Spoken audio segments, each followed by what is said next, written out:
Professor David Coslett, thank you for coming down and talking to us. Pleasure. Effervescent and the university have been partners for 3 or 4 years now, and for the last 2 we've been working on socially engaged curating together. And the university has done a huge amount to support and champion us. I'm wondering why that is. Why is this stuff important? I think there's the university has as its stated kind of mission to transform lives through education and research. And a lot of what we do brings us into contact with organizations nationally, internationally, locally, whose set of values and ambitions align very closely with ours.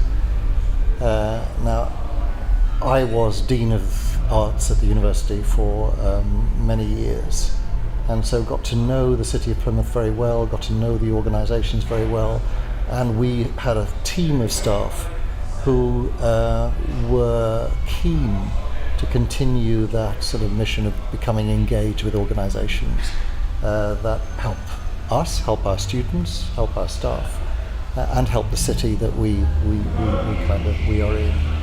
And the work of Effervescent actually aligns very closely with the university, that transformational mission that you have. Now you're doing it through engaging young people, people in difficult circumstances, with the arts, and that sort of social engagement is something that is very strong in your work. So that's one thing that attracts us.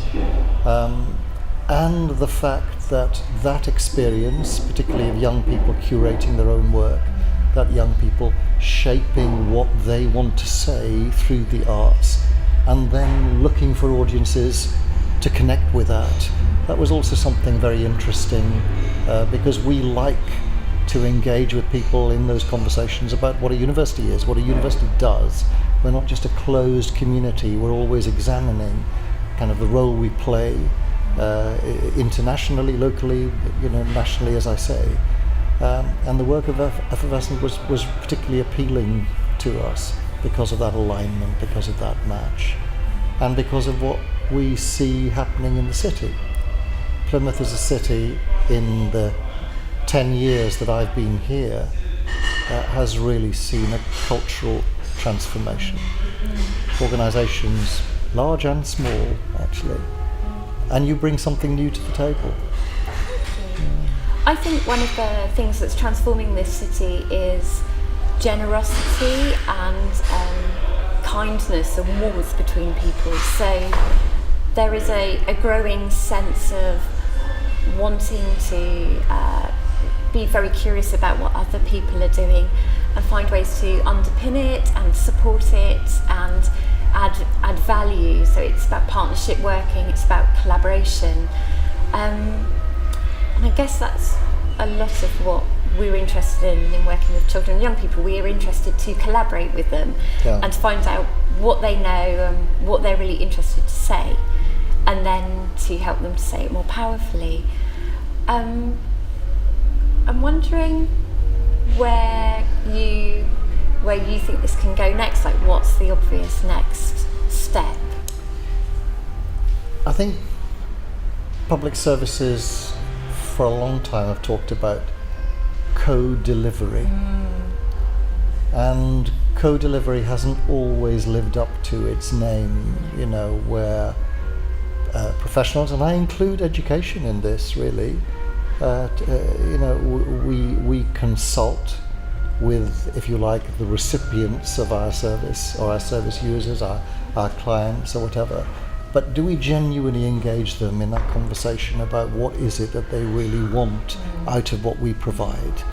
And in universities, and in Plymouth University particularly, we are trying to do this through our students, through our student union, through our kind of staff and student forums, co-curriculum. I've just been involved in a huge a curriculum change project over the last 2 years to try and redesign what we do.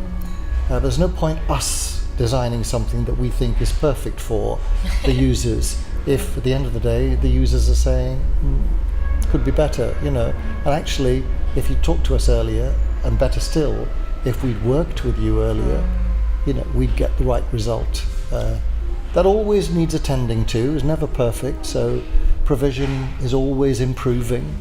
And I think, again, your work, bringing young people to something that is regarded as an area for professionals, an area that adults know about because they've trained about it, because their life experience is brought to it, such as curating. I mean, an ambition to be a curator, really, years ago you'd think of that something, well, I have to do my apprenticeship, I have to learn about art, I may have to have been an artist myself, but I couldn't possibly move to curating until I've built up that. Well, actually, you're busting that myth, You're saying young people with their life experience are just as capable of organising, selecting and showing kind of arts work to others. That brings to it a perspective that is fresh, that causes people to look at things in a different way. That's A, very brave, B, I think quite unique in the UK, in the kind of professional setup that you've created here. And you've shown it does produce reaction, it produces acclaim, because I think what you do provide is the kind of care and the way in which that you work with young people, but in a very careful way that builds confidence, that builds understanding, that challenges them, because we all have to be challenged. And in the end, they see work that has been crafted, if you like, with others, not something that is casual or easy or unproblematic. And that's when you get quality coming out of that kind of process.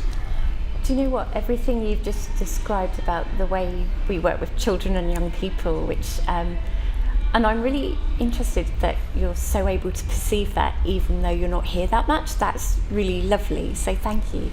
Is also what I'd like to reflect back about the relationship with the university. So we have a similar experience of being nurtured as little and a small organisation and as a young organisation, being nurtured by people who have expertise and care and resources and use those in a way to underpin us and give us more power and give us more support to grow and get better.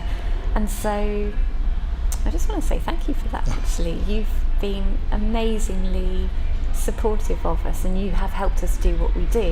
Well, it is very satisfying when my colleagues come and tell me, a couple of them, Alan Scheckner, head of school, hugely important role in the university, Sarah Bennett, head of fine art, both of them telling me, oh, we're finding out about an organisation that's doing some interesting work. We want to become involved in it, we want to give some time to it. What can you say except, well, go ahead, great, because again, it's not entirely selfless.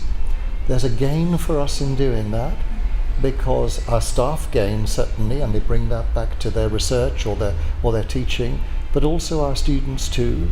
We've got nearly 3,000, well actually more than 3,000 undergraduate and postgraduate students working in the arts and humanities and performing arts domain at the university. Huge number. We make up a significant sort of segment of the university. And that engagement with organisations across the city, much wider too, gives opportunities to staff and students to really see work in action.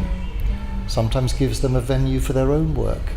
And so there's gain on both sides, relationships, even though we're a huge organisation compared to you, the gain is there for both. And that's what kind of understanding the value of partnership is all about, I think.